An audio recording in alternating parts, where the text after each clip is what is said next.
حمد رسول الکریم اعوذ باللہ من الشیطان الرجیم بسم اللہ الرحمن الرحیم اللہم صلی علی سیدنا محمد وعلی آل سیدنا محمد کما صلیت علی ابراہیم وعلی آل ابراہیم انک حمید مجید۔ ہر اتوار کی طرح اس اتوار کو بھی ہمارے پاس پیغمبروں کے رسولوں کے واقعات جو قصوں کی شکل میں بیان ہوتے ہیں، اس اتوار کو بھی ہم حضرت یوسف علیہ السلام کا قصہ سنائیں گے جو پچھلے اتوار کو پہلا حصہ ہوا تھا۔ اب انشاءاللہ دوسرا حصہ ہم کریں گے۔ حضرت یوسف علیہ السلام کا یہ واقعہ ہے اور آج تاریخ ہے 10 اگست 2025 مطابق 15 صفر 1447 ہجری بروز اتوار۔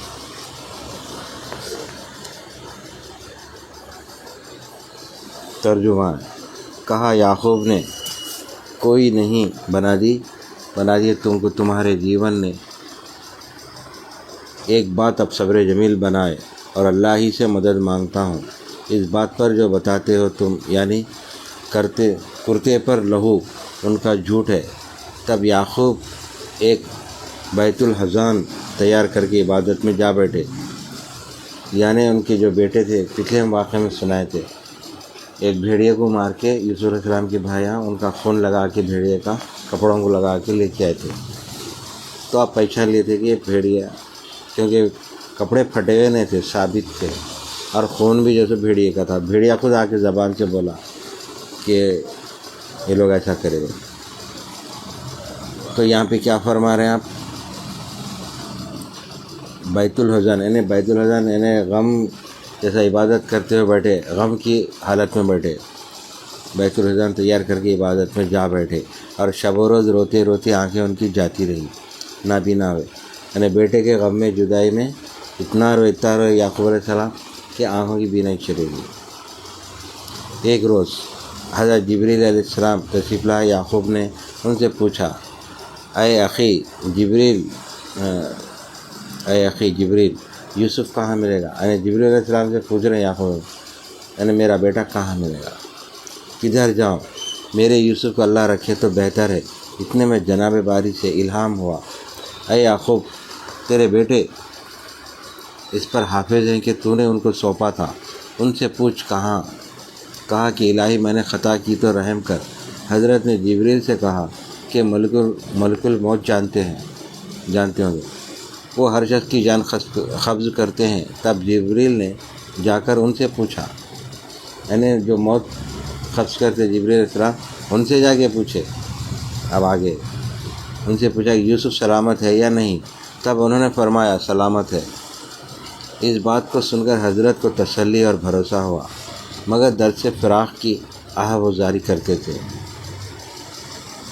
نقل میں یوں آیا ہے کہ یوسف کے گم ہونے کا سبب یہ تھا کہ ایک دن یعقوب نے کسی کی ضیافت کی تھی۔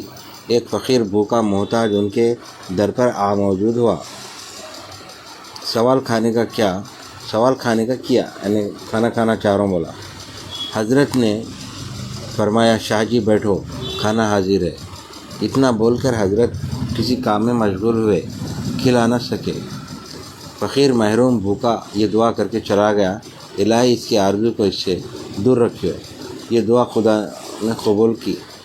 دیکھو چھوٹی سی بات ہے، یہ غور کرنے کی بات ہے۔ اسی لیے اولیاء کرام کیا کرتے، ہر لفظ کو کسی کو کچھ بولنا ہے، ہدایت بھی ہے تو سمجھ کے بولتے، اگر کوئی تکلیف بھی پہنچا رہا تو اپنے الفاظ کو سوچ سمجھ کے بولتے۔ تو دیکھو ایک لفظ سے پکڑ میں آیا تو انہوں خالی کھلاتا ہوں بول کے بٹھا دیا، بھول کے نہیں کھلا تو ان بھی کیا بولا، انہیں ایک معنی میں بدوا کی اسی دے دیا۔ آگے پھر بول رہا ہوں، حضرت نے فرمایا شاہ جی بیٹھو، کھانا حاضر ہے۔ اتنا بول کر حضرت کسی کام میں مشغول ہوئے، کھلا نہ سکے، بھول گئے تم۔ فقیر محروم بھوکا یہ دعا کر کے چلا گیا، الہی اس کی آرزو کو اس سے دور رکھو۔ آرزو یہی تھی نا بیٹے کی، دور رکھو۔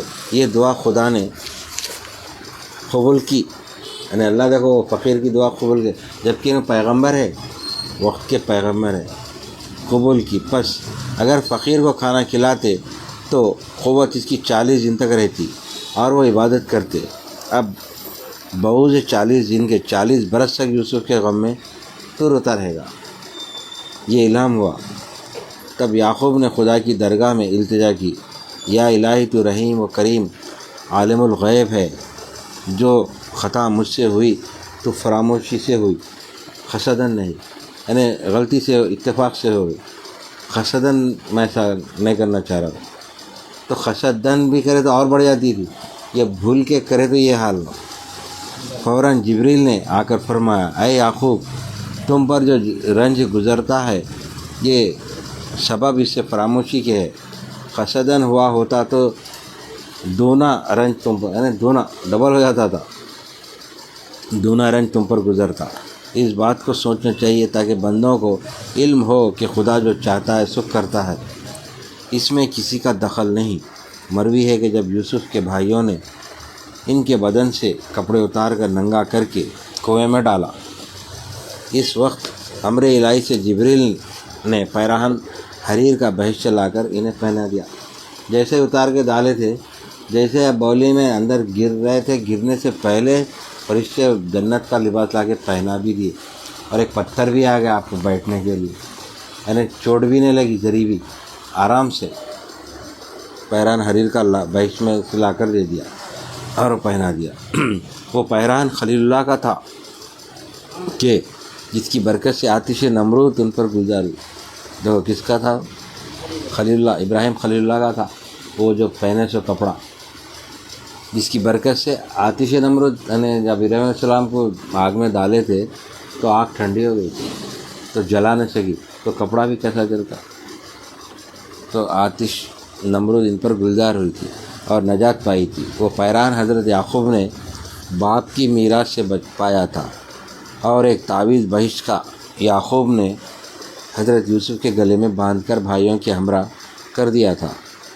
پھر اسی کپڑے اور تعویذ کو حضرت جبریل نے آ کر یوسف کو کنویں کے اندر پہنا دیا۔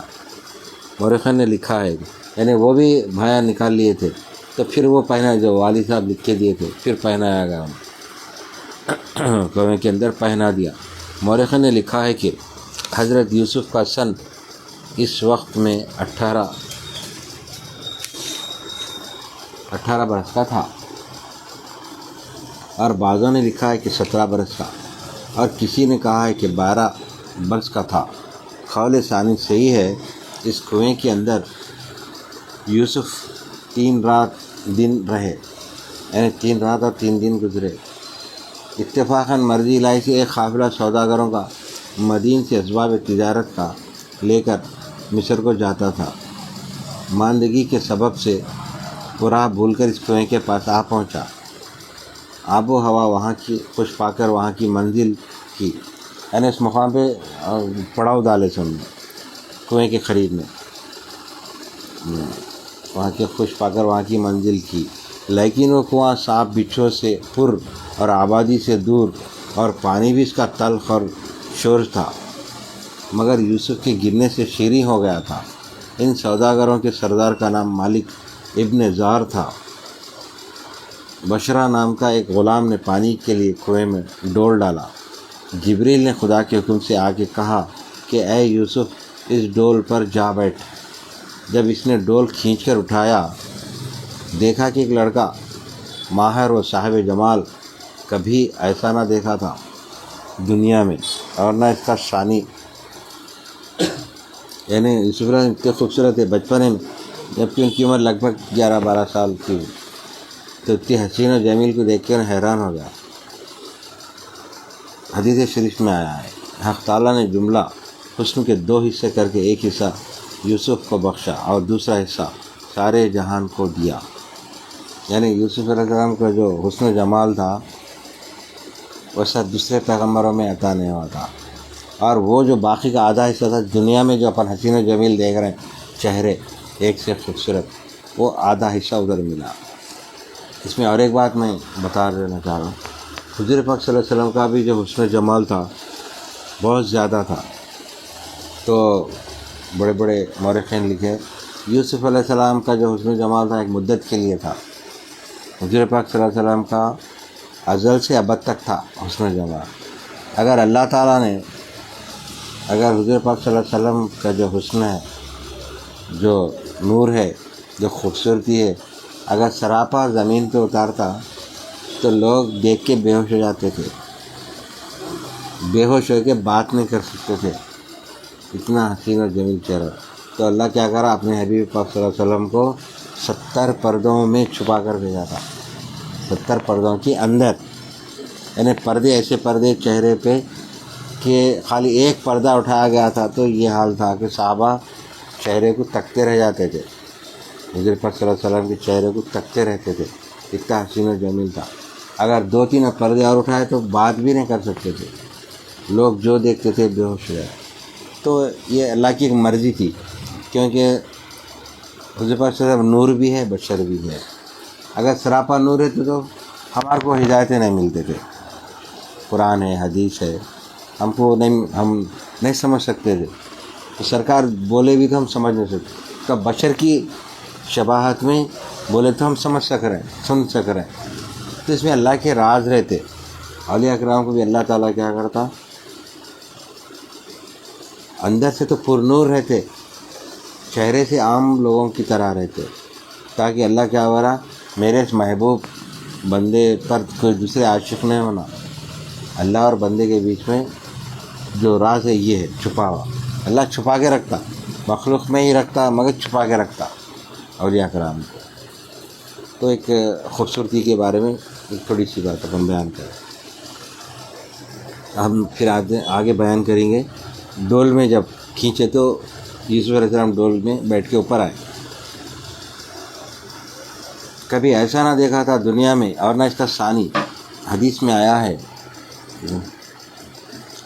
حدیث شریف میں آیا کہ حق تعالیٰ نے جملہ حسن کو 2 حصوں کر کے ایک حصہ یوسف علیہ السلام کو بخشا، دوسرا حصہ سارے جہان کو دیا۔ سوداگروں نے جب ان کی کمال صورت دیکھی تب پوچھنے لگے کہ تم کون ہو، بنی آدم ہو یا فرشتے یا پری زادوں میں سے ہو؟ ارے لوگ حیران ہو گئے کہ تم ہے کیا آخر، انسان تو ایسا نہیں ہو سکتا کہ اتنا حسن و جمال، یعنی آدم ہو یا فرشتے ہو یا پری زادوں میں سے ہو۔ وہ بولے نسل آدم سے ہوں، اور بھائی سب ان کے کنویں کے کنارے پر تھے۔ یہ شور و غل سن کر ان کے پاس آئے، یوسف کو دیکھا، تب بولے یہ غلام ہمارے گھر کا ہے، مارے ڈر کے گھر سے بھاگ کر اس کنویں میں آ کر گرا ہے۔ حضرت یوسف نے یہ جھوٹ بکنا سن کر چاہا کہ کچھ بولیں، یعنی ان کے بھائی الزام لگا دیے، یہ بولے کہ ہمارے گھر کا غلام ہے، اس لیے یہاں پہ آ کے چھپنے گیا، گر گیا، برحال ایک بہانہ بنایا کچھ بھی ایک۔ تو آپ کیا بول رہے ہیں یہاں پہ؟ یوسف نے یہ جھوٹ بکنا سن کر چاہا کہ کچھ بولیں، ان کا بھائی شمون زبان عبری میں بولا۔ تو اس زمانے میں عربی زبان نہیں تھی، عبری تھی، سریانی تھی، ہاں اس زمانے کا، تو عبری زبان میں بولا، اگر تم ان سے کچھ کہو گے تو جان سے مار ڈالوں گا، یعنی بھائی ڈرا دیے ان کو یوسف نے۔ تب یوسف نے مارے خوف کے کچھ نہ کہا۔ مالک بن جعش نے ان کو سوداگروں کے قافلے میں لے جا کر چھپا رکھا۔ لوگوں نے ان سے پوچھا کہ یہ شخص کون ہے، کہاں سے لائے ہو؟ وہ بولا کہ متاع ہے۔ دوسرے دن ان کے بھائیوں نے سوداگروں کے پاس جا کر کہا کہ اس غلام کو ہم بیچیں گے۔ مالک نے کہا کہ میں لوں گا، لیکن میرے پاس 18 درم مصر کے ہیں، خرید و فروخت میں کہیں چلتے نہیں، تم چاہو تو لے لو۔ پس حوالے کیا، لوگ 18 درہم میں فروخت کرے بھائی کو۔ اور ایک لطف یہ ہے کہ مصر کے 2 درم کنان کے 1 درم کے برابر ہے، بائیں حساب کنان کے 9 درم ہوتے ہیں۔ حضرت یوسف کو اس قیمت سے بیچا، یہ غرض تھی کہ باپ کی نظروں سے دور ڈالیں، یعنی بیچنے کا مقصد یہ تھا کہ گھر میں نہیں رہنا ہے، کیونکہ گھر میں جب رہیں گے تو ان کے والد سب سے زیادہ ان کو چاہ رہے تھے، تو ایک حسد جلن سے یہ پورا کام انجام دیے، بیچا، یہ غرض تھی کہ باپ کی نظروں سے دور ڈالیں۔ والا محتاج نہ تھے، جیسے کہ اللہ تعالیٰ نے فرمایا۔ ترجمہ: اور بیچا اس کو ناقص مول کو، گنتی کی پولیاں پالی کہتے ہیں چونی کو، اور ہو رہے تھے سے بیزار۔ یعنی معمولی چوانی کی بھی ایک حیثیت نہیں رہتی نا، پہلے زمانے میں چوانی چلتی تھی چارہ نے، تو لکھے اس میں، یعنی اس کی کیا اہمیت ہے، چوانی کے مول میں بیچ رہے ہوں گے۔ دوسرا قول ہے کہ اگلے دن بھائی سب ان کے کنویں پر گئے، قافلے میں پایا، دعویٰ کیا، جب ثابت ہوا 18 درم کو بیچائے، درم قریب ہے پولی کے، تب بھائیوں نے ان کے درم بانٹ لیے، ایک نے حصہ نہ لیا۔ پھر آ کے قافلے والوں نے مصر میں جا کے بیچا، پس اللہ تعالیٰ نے صریحاً ایک بیچنا فرمایا پردہ پوشی کے لیے، لیکن اشارے سے معلوم ہوا کہ سستے مول اسی جگہ بیچا ہے۔ روایت کی گئی ہے کہ مملوک ہونے کا یوسف کا یہ سبب تھا کہ ایک دن آئینے میں اپنے جمال کو دیکھ کر کہا کہ میں اگر غلام ہوتا تو کوئی شخص میری قیمت نہیں دے سکتا، اس لیے کہ لطافت اور نزاکت ان کی اس قدر تھی کہ جو چیز کھاتے گلے میں سے نظر آتی۔ جب یہ حسن اپنا دیکھا، فخر سے کہا اگر غلام ہوتا تو کوئی میری قیمت نہ دے سکتا۔ جب اپنے دل میں تصور کیا، باری تعالیٰ کو یہ ناپسند ہوا، ان پر عتاب آیا، اے یوسف تم نے بڑی شیخی کی، اپنی صورت دیکھ کر فخر سے اپنی قیمت آپ ٹھہرائی۔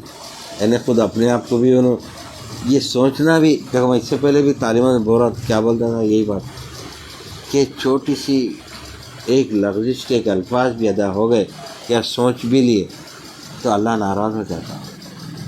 تو بہت باریکیاں ہیں، خیر وہ معاف بھی کرنے والا ہے اور آزمانے والا بھی ہے۔ جتنا بندہ اپنے آپ کو جیسے کہ فخر مت کرو، غرور مت کرو، جو بار بار تاکید ہے، یہی وجہ سے تو اولیاء اکرام بھی اپنے الفاظوں کو بہت ناپ تول کے ادا کرتے تھے، کیونکہ ایک ایک الفاظ کی پکڑ ہے۔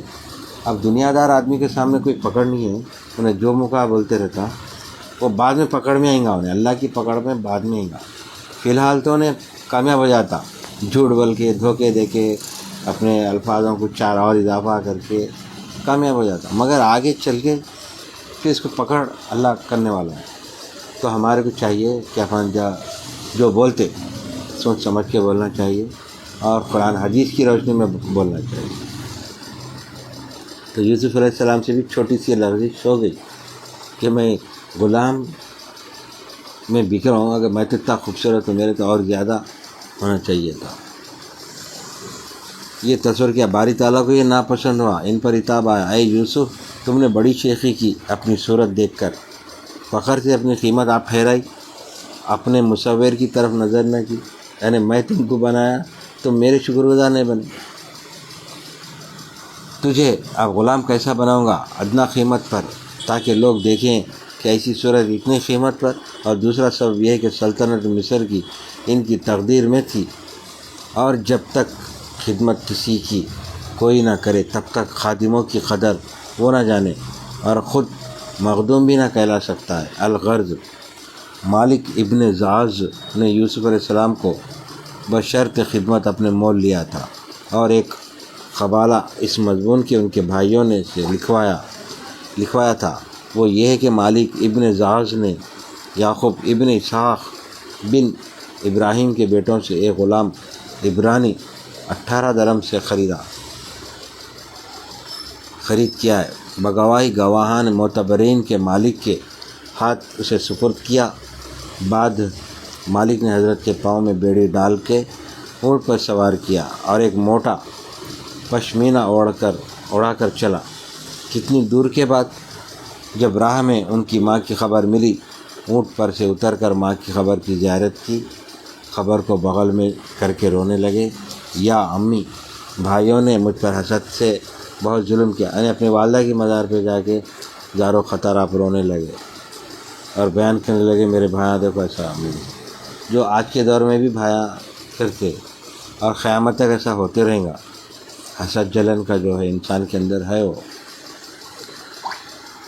مجھ پر حسد سے بہت ظلم کیا اور اس کاروان میں بیچا اور پاؤں میں زنجیر کی اور باپ کی خدمت اور وطن اور تمہاری زیارت سے مجھے دور و محروم کیا۔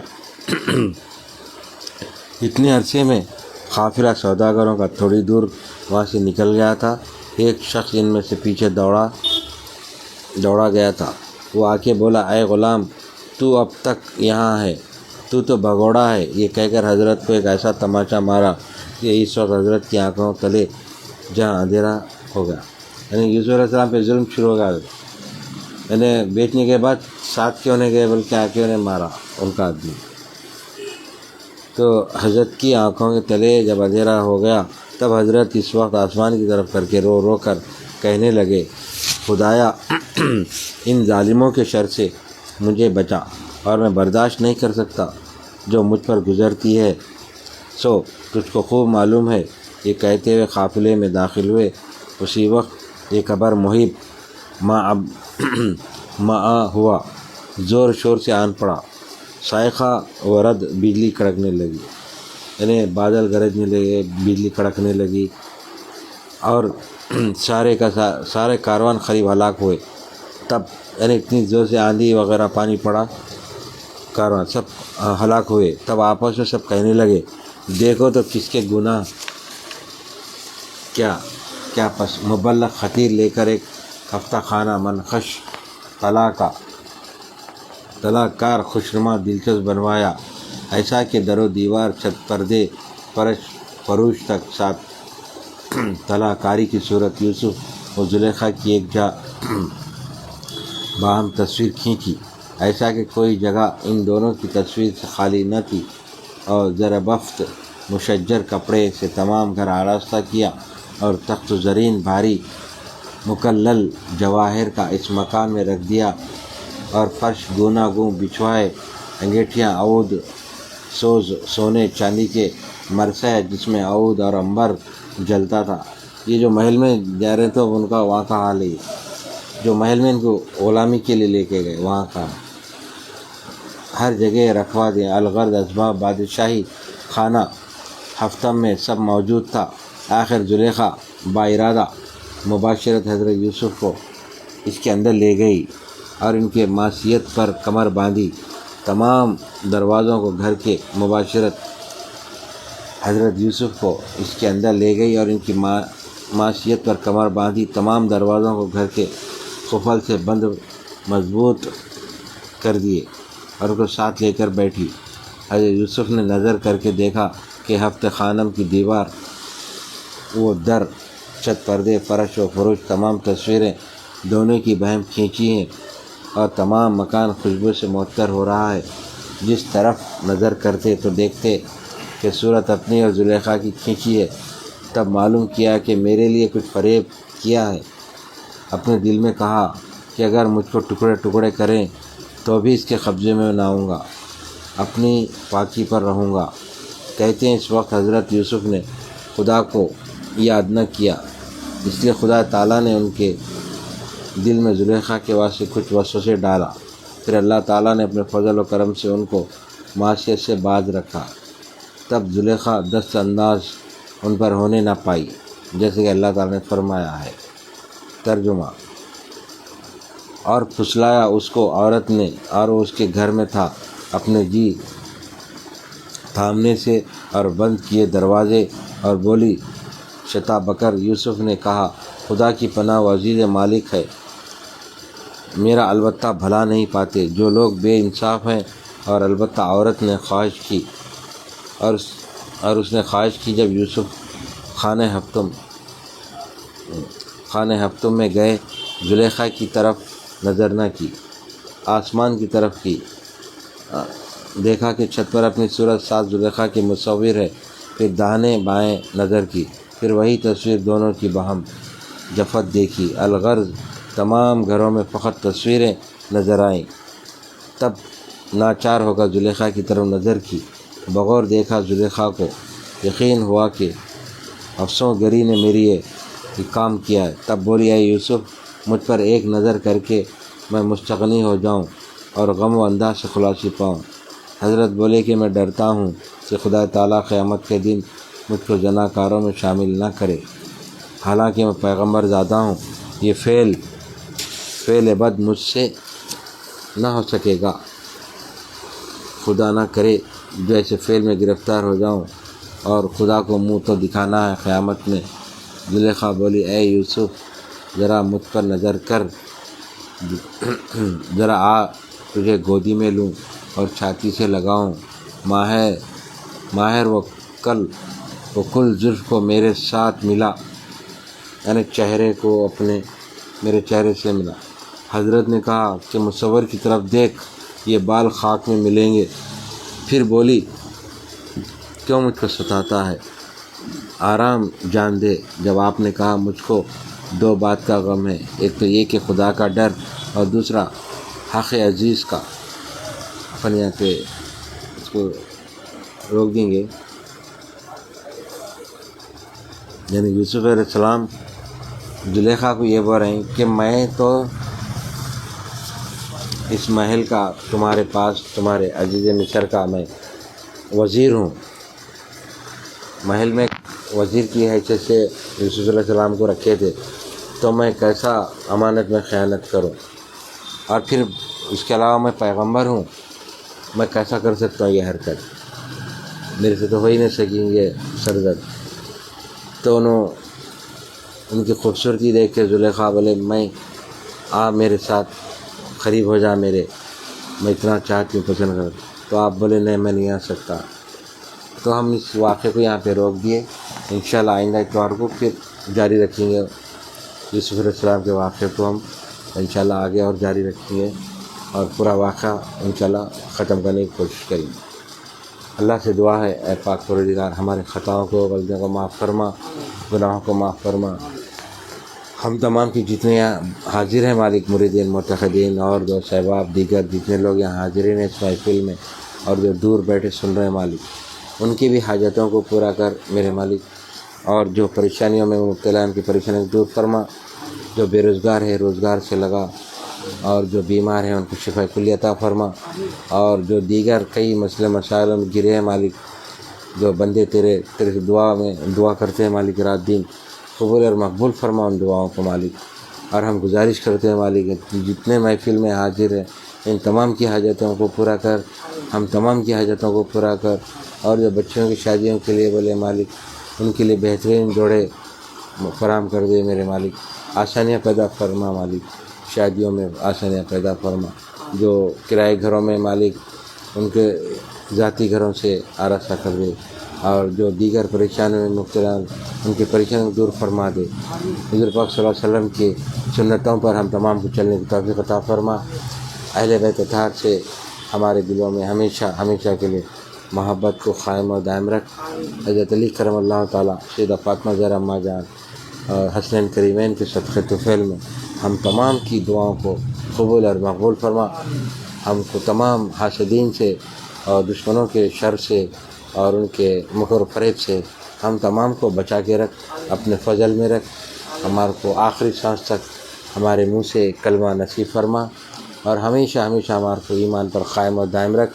تمام اولیاء اکرام کی بتائے ہوئے تعلیمات پر ہم تمام کو چلنے کی توفیق عطا فرما۔